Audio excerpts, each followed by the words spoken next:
Hi, this is State Senator Jill P. Carter, and you are listening to the Conduit Street Podcast, the best source of news and notes on Maryland politics and policy. The Conduit Street Podcast, the official podcast of Maryland Association of Counties.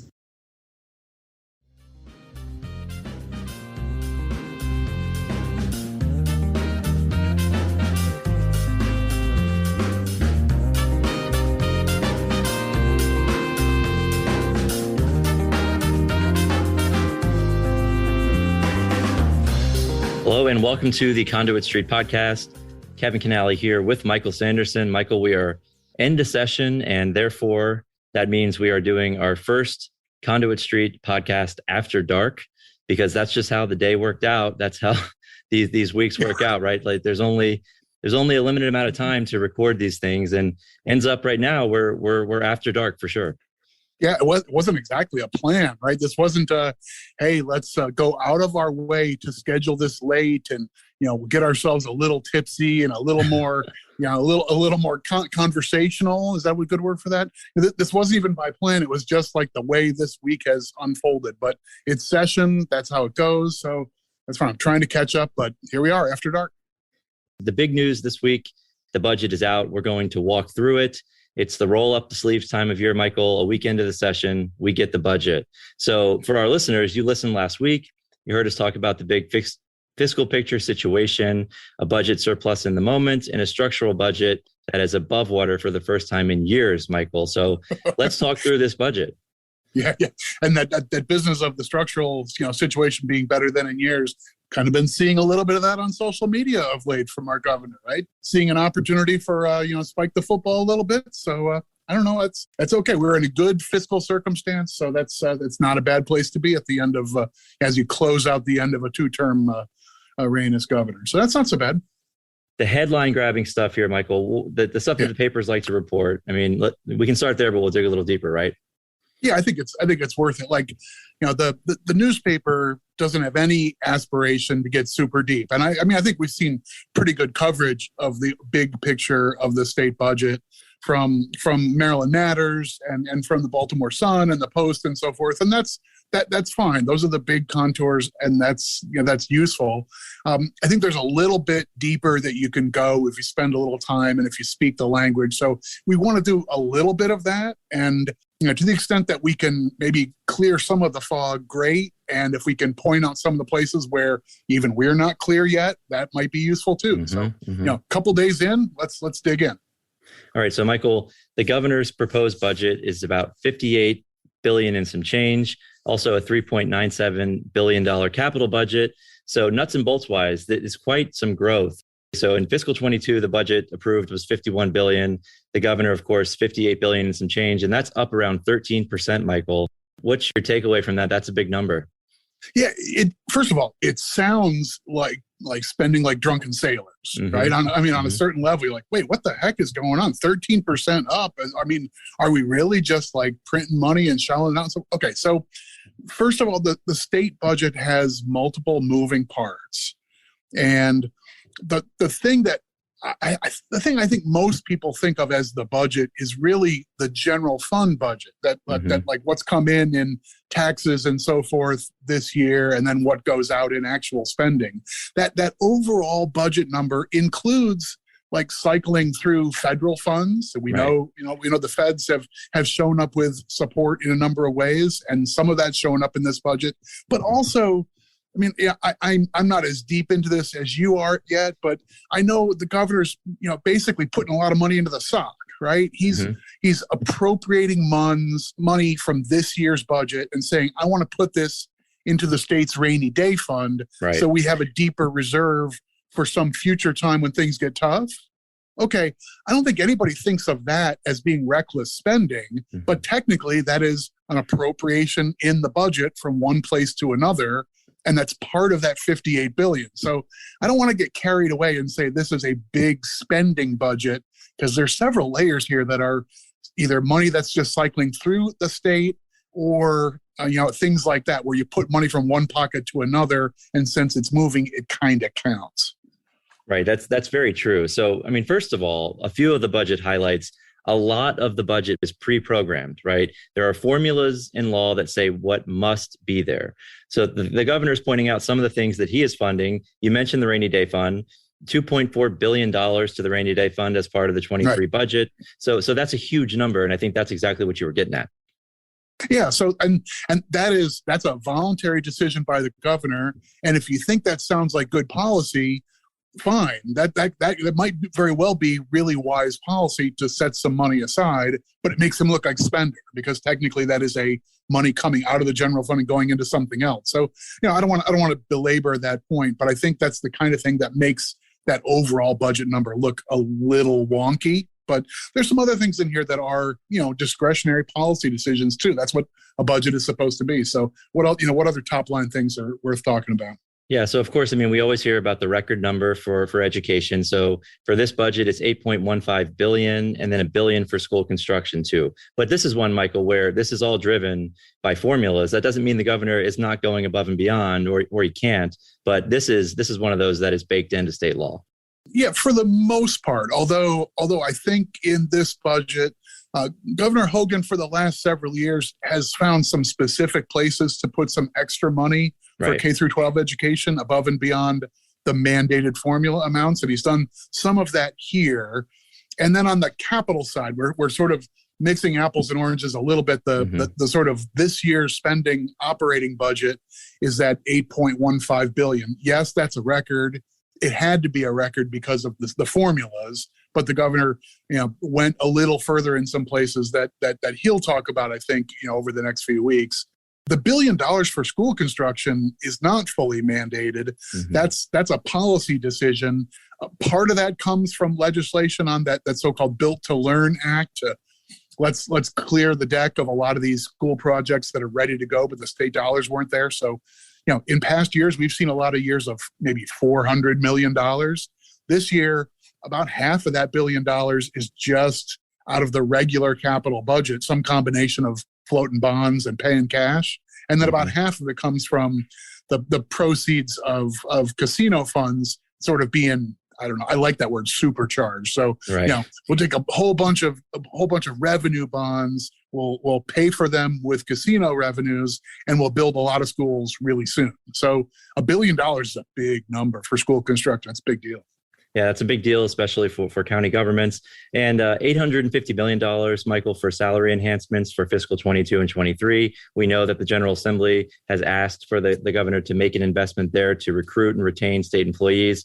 And then $122 million, Michael, the governor is touting in police aid to local jurisdictions, so to local governments. That's an increase of $45 million.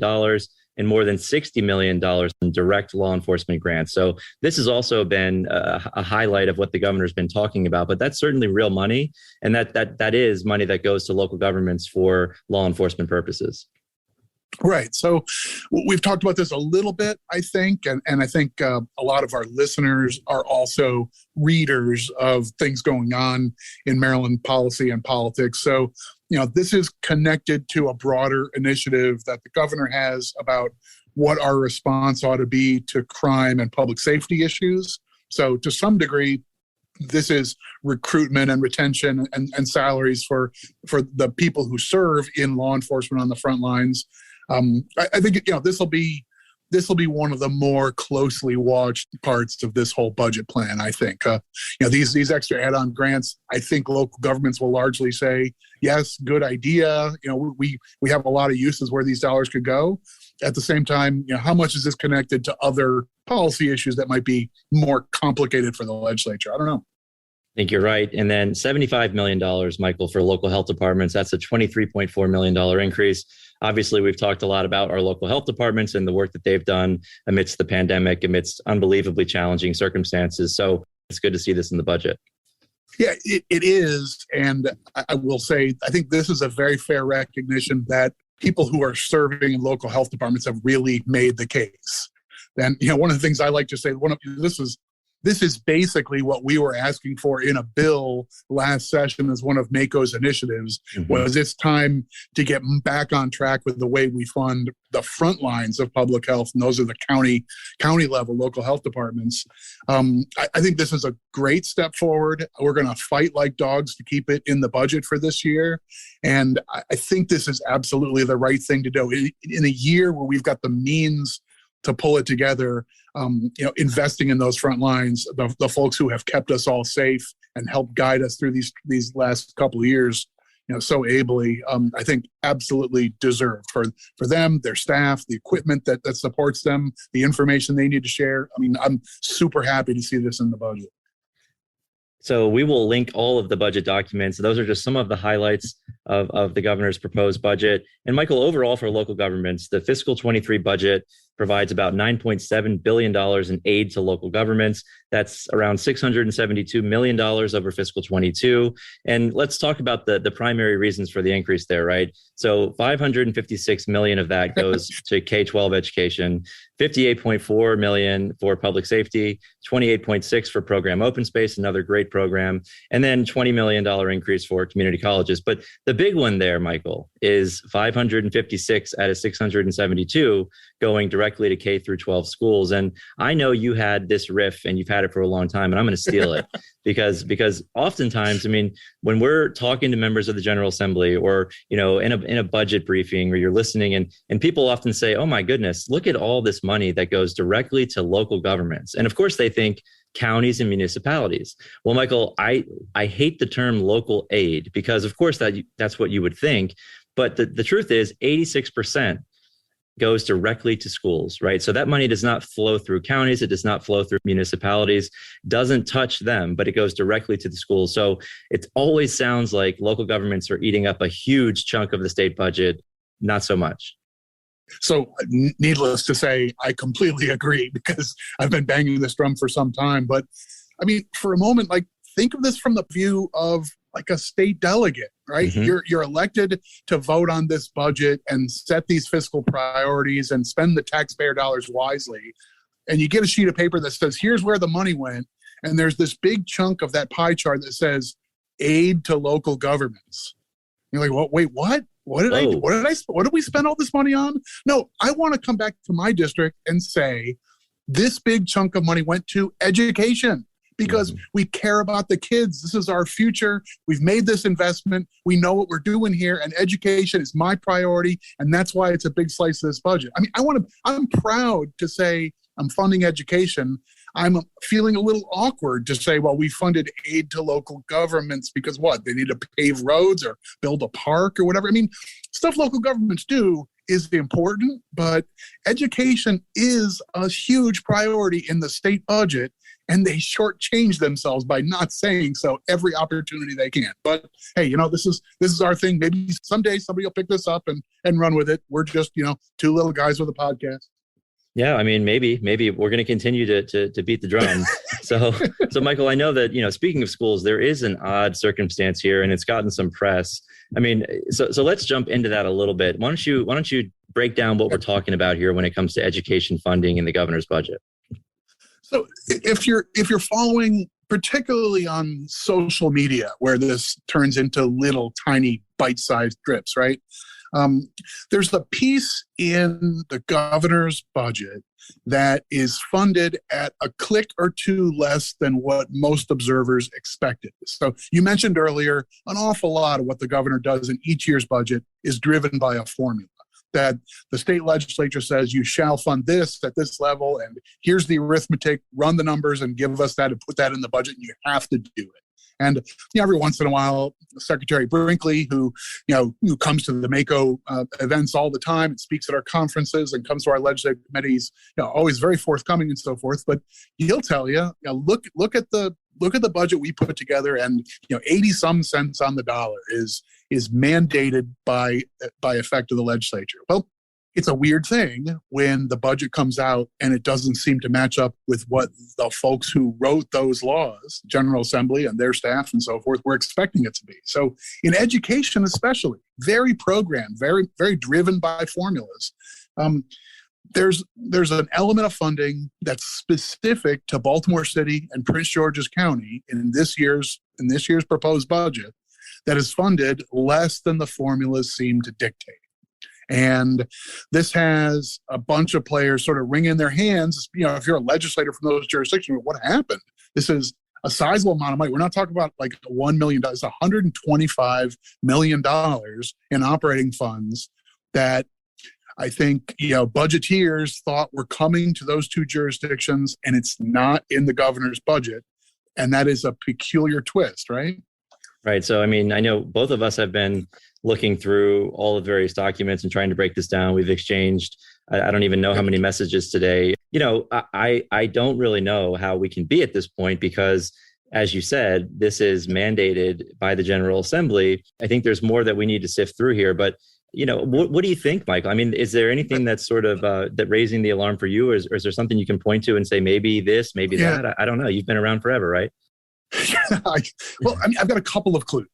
There's a document you can go online and find, which is the big budget overview. And it's, several pages of sort of high level points about what the governor's budget does. And they made a specific point in there of saying it funds every mandate. And I thought that was peculiar phrasing. That's true. It sure does that.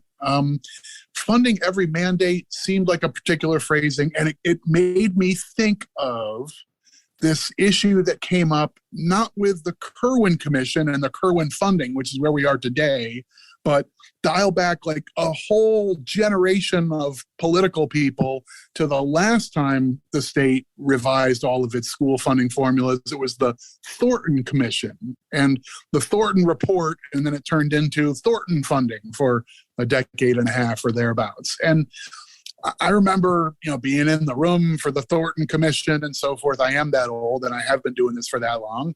But one of the weird twists was a year or two after all the dust settled and legislation was passed, there was a curiosity where one component of the big Thornton formula, which was kind of like they always do, it's like in 6 or 8 different pieces, but one piece was called the Geographic Cost of Education Index. And without beating this to death, it was basically saying, we recognize that some places in this state, it's more expensive to educate kids than others.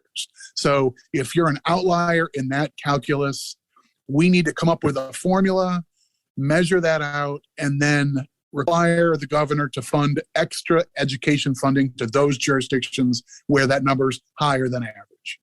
So that's a complicated thing, try to boil it down to 30 seconds. But a weird thing happened on the way to funding the GCEI, and that was the governor at the time, Governor Ehrlich, basically found that there was some weird language in the way that was required. The funding requirement basically said we need to develop a formula, and then once there's a formula, then that needs to be evaluated, and then it must be funded. Anyway, long story short, you can dig into the annals of the writings from the Office of the Attorney General, and you'll find a letter that says, if the General Assembly says the governor must fund a dollar amount, that's a mandate. If the General Assembly says the governor must fund a clear formula, that's a mandate. But once this turns into a lengthy paragraph with a bunch of puts and takes and what have yous and therefores and so forth, that at some point this turns into it's too vague and too nonspecific to actually have the same force of law as a clear mandate. And in that case, it actually took multiple years for the General Assembly to work their way through and mandate the Geographic Cost of Education Index. So the reason I say that story is that whole thing was multiple years of education funding that got caught up in sort of a technical definition of, did the legislature clearly mandate this, and did they dot every I and cross every T? So governor's document says we funded the mandates. Some people are saying we expected this money to be in there. We wrote the bill to say so. To me, the middle ground has to be something like that we're going to find something that was written as a formula, but as it turns out, lo and behold, it just hasn't had enough time to click in, or it's referencing something that didn't happen, or there's going to be some there's going to be some record scratch here. So, no, I don't. Basically, here's what we've got to do. All of us need to watch the fiscal briefing on Monday afternoon, right? Where the Department of Legislative Services and their team, and they'll probably have 14 people cycle through the seats or probably the video cameras in front of the fiscal leadership.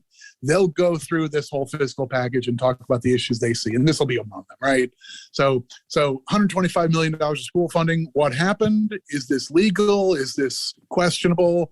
They'll sort it out. And we know the legislative staff will sometimes say, we disagree with what the governor did here. We think you've got to solve this to meet with spending affordability or other things like that. So put a pin in this issue that there's $125 million to two big jurisdictions for a program that was specifically laid out in the Kerwin plan. It's not funded this year, and there's got to be more to this story. Right. So definitely tune in on Monday. The legislative leaders will get that briefing. And then, Michael, on Wednesday, county leaders at Mako will get that briefing. So Vicki Gruber from the Department of Legislative Services will make her annual trek virtually, I guess, to address the Mako Legislative Committee. And that's always something I look forward to. I think so. And I mean, we really appreciate it that the staff from the legislature, they do this big fiscal briefing for the assembled fiscal committees. And that's sort of a big show and a lot of pageantry on Monday afternoon. Then they kind of do a traveling scaled down show for the members of the non-fiscal committees. So if you're on judicial proceedings, you probably don't go to the 3-hour fiscal briefing, but they'll bring a 40-minute version to your committee and walk through the nuts and bolts and that sort of stuff. So I think that's good for everybody. They've seen fit to try and bring county leaders into that queue as well. So we're grateful for her time. She'll walk through that document and give us sort of the high-level stuff, a little bit of focus on local government issues and some other things that have the potential to shake the whole thing. It's always time well spent and a lot of value for our attendees. So we're grateful for that. I'm looking forward to it as well. And so another sort of big news item here, Michael, there's no BRFA, right? No Budget Reconciliation and Financing Act. Normally, we see that introduced as a companion bill to the budget. And I think we didn't expect a BRFA, right? Because the state's fiscal situation is not dire, and it's not necessary probably to cut spending in certain areas. And that's what the BRFA is for, right? To make the budget work. So unless you really wanted to adjust some formulas, some mandates, you could, but it doesn't look like, at least right now, that we're going to see a BRFA. And that's big news for counties, right? Because that's normally where we'll see proposed cuts to local aid formulas at like community colleges and whatever. So that's kind of big news. Yeah, I think first of all, like we like to take a victory lap when we make a prediction, and then 2 weeks or 2 months later, it turns out to be true. I mean, honestly, this was kind of fish in a barrel stuff, really. Yeah. Of course. A couple 3 or 4 weeks ago, you and I saying, I think maybe there won't have to be a BRFA this year. Well, why do you need a reconciliation bill? It's because the budget's too hard, and so you have to ask for a relaxation of this thing that says this line item can get a 4% increase or this one can get a 3% increase or whatever. That, this isn't the environment where you have to go and do those kinds of nips and tucks and so forth. So I think the governor and his fiscal leadership are pleased that they can meet those various obligations and so forth and make this a simpler and cleaner, simpler to understand budget year. I mean, sometimes we get caught up in this language of the budget when the newspapers want to talk about, well, there's a tax cut in the budget, and there's all these other things and so forth. I mean, technically the budget is just the spending bill. That's a 1-year thing. The capital budget is building the buildings. That's another bill, and that's different process, different procedure and stuff. And then this BRFA bill, though, the big reconciliation bill, that's an actual bill. Changes statute, can be permanent decisions and stuff like that. And, typically local government stuff, most of the stuff we care about, they're in those formulas, and you need a bill to change stuff that we care about. So, in an ordinary circumstance, when we say, oh, we're worried about 4 things in the budget plan, 3 out of 4 of them are in the BRFA rather than the budget. This year, no BRFA, no shoes, no shirt, no problem. We're kind of like there, no BRFA, no problem, right? Right. And I mean, for counties, it is a big deal because you mentioned, mostly the stuff that we're worried about in the budget, it's in the BRFA, and that's sort of become a yearly habit.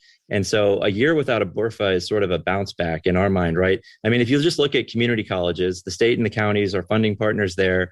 The state's really never lived up to its obligation. And when that happens, pressure builds on the county governments and student tuition. So for our community colleges, which are super, super important, and they're doing also great work, and we partner with them and we support them, they often are trying to fend off formula cuts, and they've never gotten there in terms of what the state was supposed to do. So this is a big deal to them because they're going to get full funding, right? They're going to get full funding for the first time under their own formula after years of cutbacks and delays. And that is a huge deal because we're talking about $355 million and some change. That's an increase of $65 million just from last year. So when you don't have the BRFA and you're not cutting back formulas that are scheduled to go into effect and whatnot, this is what we can get to. And for them, I mean, this is the biggest thing for them, for community colleges. Every single year, we talk about CADE funding and getting them whole and where they need to be. So specifically for our community colleges, I know this is a big deal for them.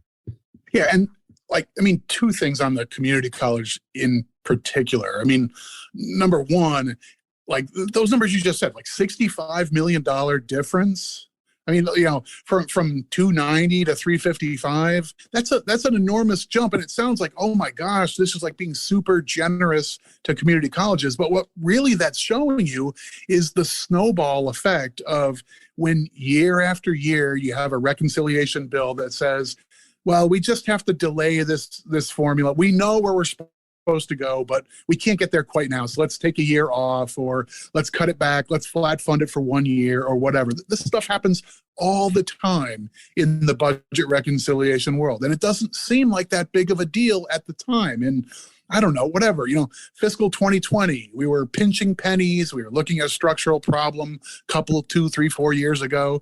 And probably that year, the community colleges were supposed to get a $15 million increase. And instead they got 5 or something like that, right? And everybody says, well, it's okay. It's 1 year. It's not that big of a deal. But this is what happens when you do it year after year. You end up $65 million behind. So rebound back and get back on track when times are good, great. But the magnitude of that is a function of like the death of 1,000 cuts. The community colleges have suffered, piece by piece ever since this formula was created. So I'm happy that's on track. And I think we all ought to be, because in this tough time, like, doesn't the community college feel like exactly the right place to throw a little extra resources right now? You've got such a weird labor market and a lot of job displacement and people who are looking to realign their career path and things like that. There's some people still have hesitation about spending time in congregate settings like being on a formal residential college campus. Like the training and the opportunities that you can get at our 2-year schools, that should be in really heavy demand. So let's throw the doors open. Yeah, I'm all for that. Yeah, it's a huge deal. And I'm a huge advocate. I know you are too, for our community colleges and what they do. I don't think enough people know how great they are. I mean, nationally, that they are at the top. So yeah, we're really excited for them. Yeah, we are spoiled and they're great. So that's big news. So Michael, let's jump a little bit. You mentioned the fiscal plan. And so now we're jumping from the actual proposed budget to the overall fiscal plan. And the governor has some other ideas there too that make up the overall fiscal plan, right? Right. And it's not a surprise because this is just a renewal of something that this governor has called for his whole time in office. But looking at the revenue side as well, when you're sitting and saying, hey, what do you know? Revenues are higher than expenditures.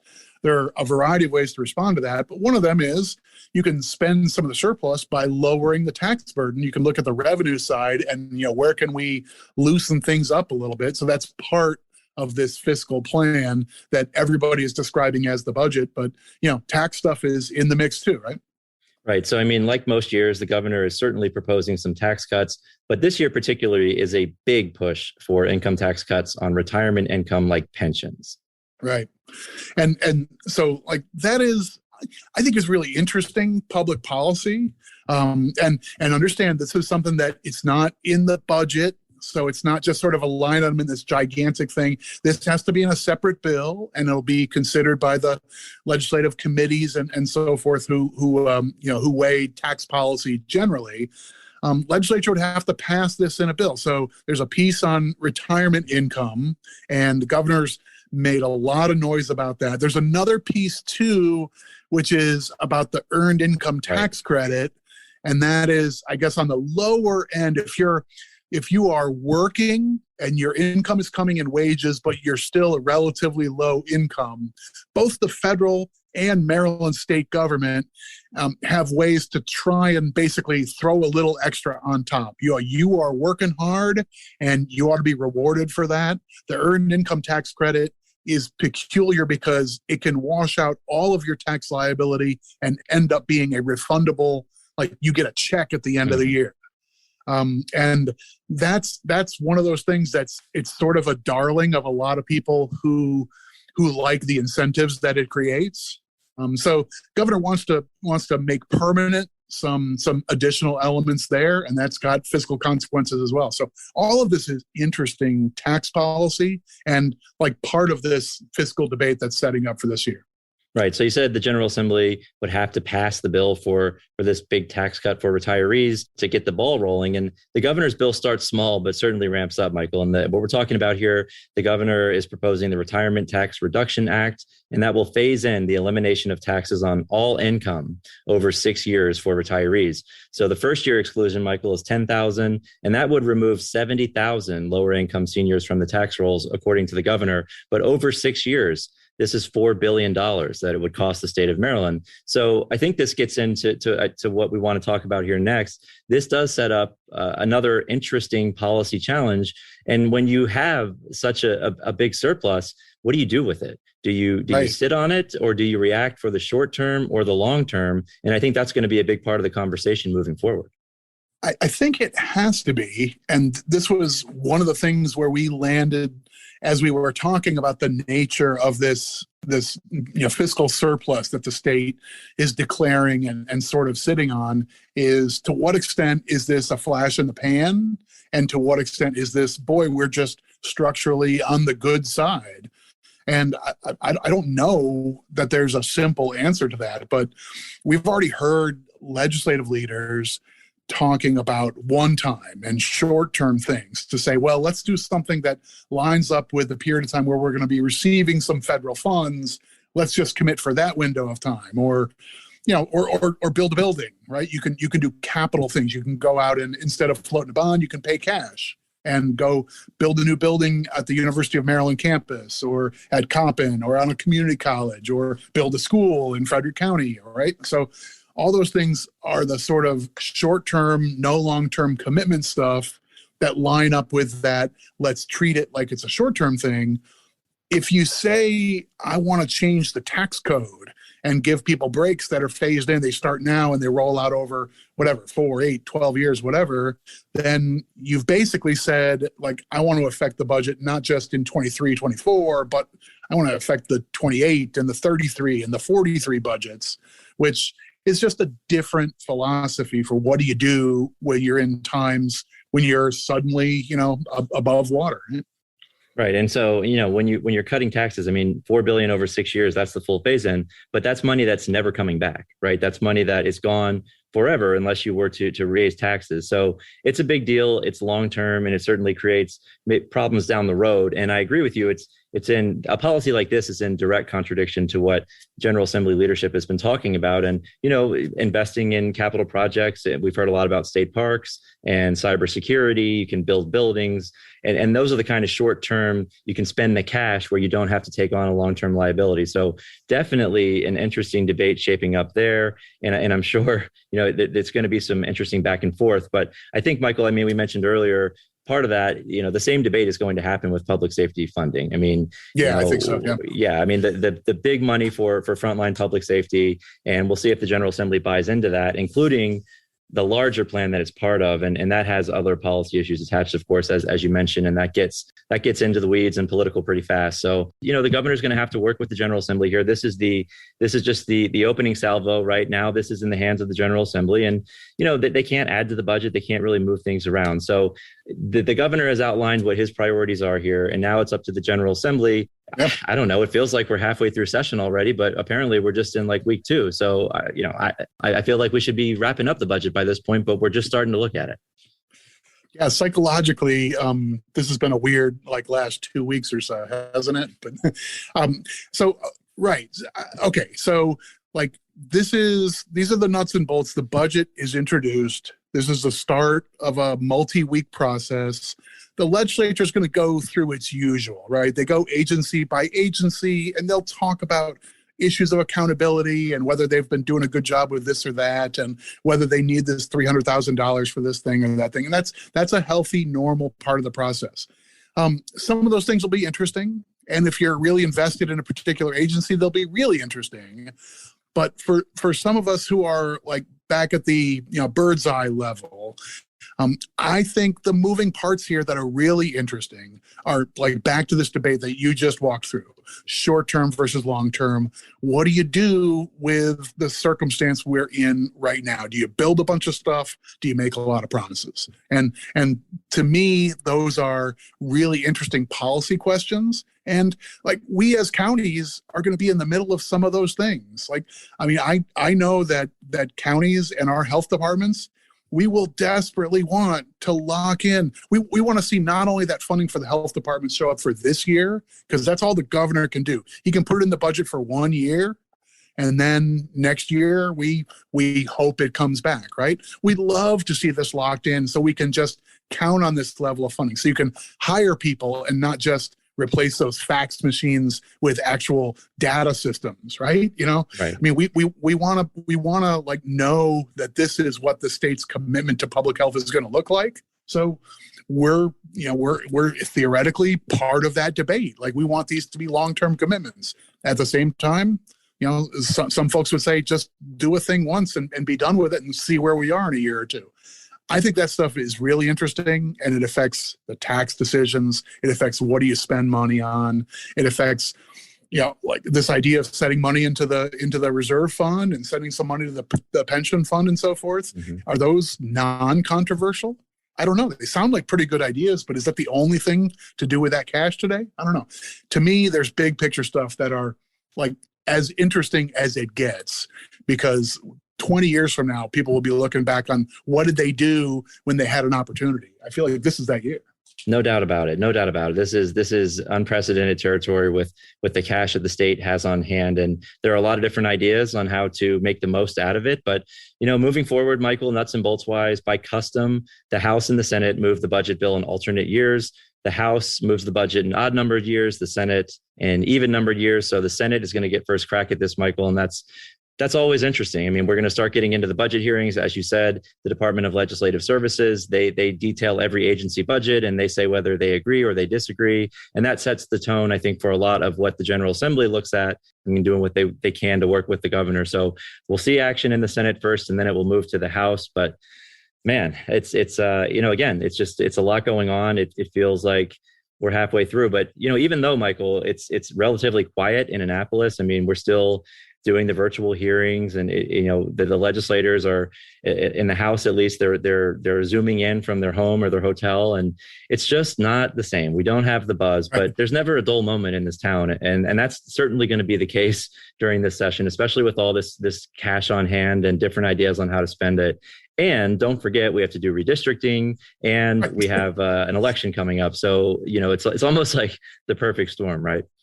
Right. Yeah. In case this weren't complicated enough already, then add in the idea of redrawing districts that a number of the members of our General Assembly are deeply committed to and like super happy about or super unhappy about. And the fact that this is an election year where folks are, looking at the February filing deadline and thinking about what they're doing and who else is doing stuff and so forth. Like all of this, it's just an extra degree of difficulty. It's fascinating. So anyway, I don't know. I mean, I miss being in Annapolis. I literally have not been inside Annapolis since the session started, and it is killing me a little bit, but I hope the circumstances like make that both sensible and worthwhile to do sometime soon. And hopefully we'll be recording from Conduit Street soon at our grand studios.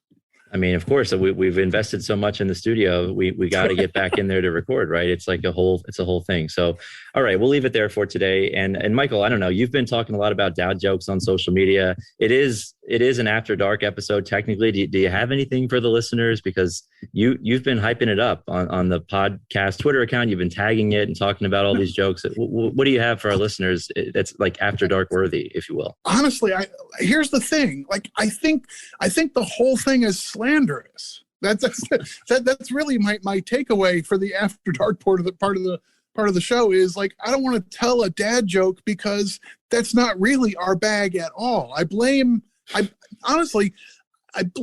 Delegate Eric Lutke because he, We're dropping names. I probably committed the sin of telling what was the equivalent of a dad joke, on Twitter or at a public hearing or something along those lines. And he tallied me up as like a lost cause guy who has a useless sense of humor, which I think is unfair, but nonetheless. So that seems to be what he thinks of me, and that's fine. He did an intro for us, and made fun of my dad jokes, and then suddenly, like, the Mako Comms team goes to work, and they decide we're going to promote the podcast, promising dad jokes. But that like you're a dad, I'm a dad, but that's not exactly our brand, is it? We're not that terrible, are we? I mean, I don't think so. I don't like to think so, but if the majority leader says it, then maybe we're missing something. But I also blame him. So for what it's worth, of course. Maybe his penance is he needs to come on for an episode and like walk us through stuff. So that would be great. But we'll leave it there. We'll leave it there for tonight. As always, if you enjoy the podcast, please go ahead and subscribe. That way, all of these episodes will be sent directly to the device of your choice. You can also follow along on social media, Facebook, Twitter, and then, of course, the Conduit Street blog, which you have to be reading this time of year. It's just booming with all kinds of content every day. So for Michael Sanderson, this is Kevin Kinnally signing off, and we will talk to you soon.